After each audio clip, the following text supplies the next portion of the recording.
So in today's video, I just wanted to provide an example from this book that I mentioned before by Marina Budik, the one that we've been reading for a while. This is an example that portrays how the non-capitalist capitalist production works, what it actually is, and how it integrates into the capitalist production, ultimately being a crutch to the capitalist system. And it shows us that there is no non-capitalist production possible under capitalism. All of the industries are succumbing to capitalism and its rule. So we're not going to be able to individually escape. So this example that she provides of virtualization, productive virtualization or industrial virtualization, and in this case, productive and industrial means dealing with the creation of objects, of material objects, including pieces of art, because art also produces tangible products, even if it's music or a book. It is still something that you are able to buy and consume. So she provides an example of a TV series, and I don't know why she chose this particular one, but she chose Peppa the Pig, saying that if this TV show was created solely for the purpose of selling of the toys, of little piggy toys, then this TV show can be considered an example of a virtualized production, and it's a non-capitalist type of production because it does not aim to sell the TV show itself, even though if people who created that show were paid for their services, and even if it ultimately leads to some kind of economical gain, it is not made with the purpose of being sold as the product itself. And then later, some kind of product is created, but she argues that it's actually in the production of that TV show, there is already this goal of selling the adjacent products later on. So very simply put, it is like an elaborate ad where this whole TV show exists solely to prop up a group of products later on. And people who consume the show, who watch the show, they don't necessarily pay for it. They may watch it for free on YouTube.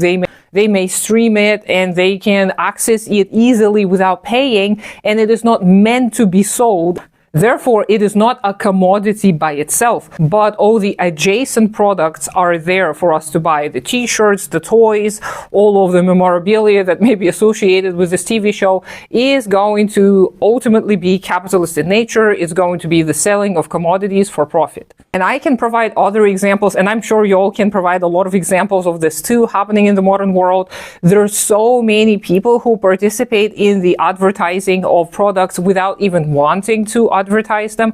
We've watched this movie which portrays this as an exaggeration. It shows us this fake family whose sole purpose is doing these manipulative marketing strategies against people, where they integrate it into a community and sell things by influencing subtly and sometimes not so subtly the rest of these community. And this is a great example of virtualization because it shows us that ultimately the production and distribution of commodities is what is at the heart of capitalism. And commodities, remember, is not just any kind of a product or an object that is created by humans. A commodity is something that is meant to be sold or bartered in any way or form. So if we create objects just for our own individual consumption, it's not a commodity. If we produce something to gift to someone else, it's not a commodity. And another example of virtualization and non-capitalist capitalist production is YouTube and all kinds of video platforms where you can see a lot of content created by people of their free will, of their free volition, or whatever the phrase is, I can't remember. People just make content and give it to you for free. It doesn't really matter whether they're monetized or not, because this is not the primary incentive for a lot of people who create videos on YouTube. Some people do create videos for profit, for future profit, hoping that they will get some kind of sponsorships and deals and be hired ultimately by some kind of corporation to promote certain products.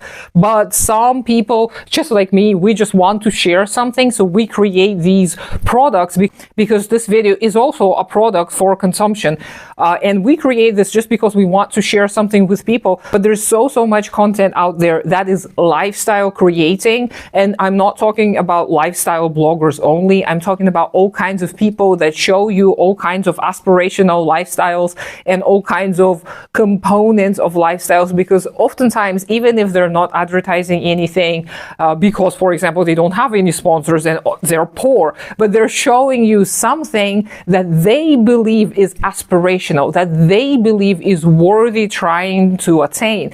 And this is what Bodhi calls the creation of a lifestyle and the selling of a lifestyle.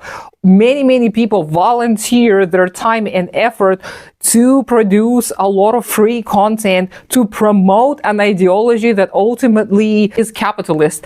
And this is so sinister to me, that we willingly reproduce the conditions of our own exploitation. And we cannot individually escape such conditions. We cannot just stop consuming all the media and stop being so silly and buying all the things.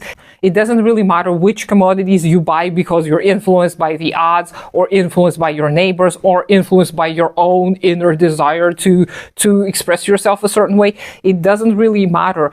A capitalist machine is going to continuously pump up more and more commodities until the earth's resources run completely dry and there is nothing else and no one else to exploit. Capitalism is not going to stop at just some communities and some individuals participating in these processes. Capitalism aims at continuous expansion. It is never stopped. It cannot stop. The only thing that can stop capitalism is socialism and communism. This is the antithesis to capitalism. Capitalism bore socialism and communism as its own negation. So we have to understand this, and we've got to adopt the mentality of collective organizing. When we gather together and form new types of communities, we don't have to live together and live in some kind of commune, which I keep saying.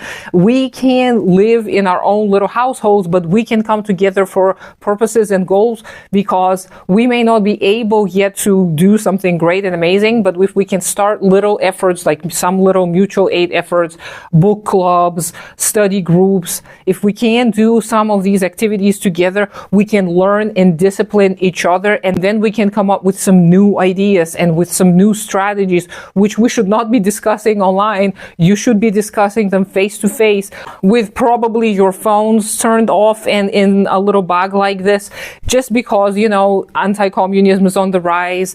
They are going to be paying attention to people who want to change the world. So we've got to be mindful of that. We've got to be careful and cautious. But let me know what you think. Provide your examples of virtualization and of production that may appear as non-capitalist, but ultimately is capitalist in its nature. And I hope you have a great day today. Consider supporting me on Patreon, and I'll talk to you sometime later.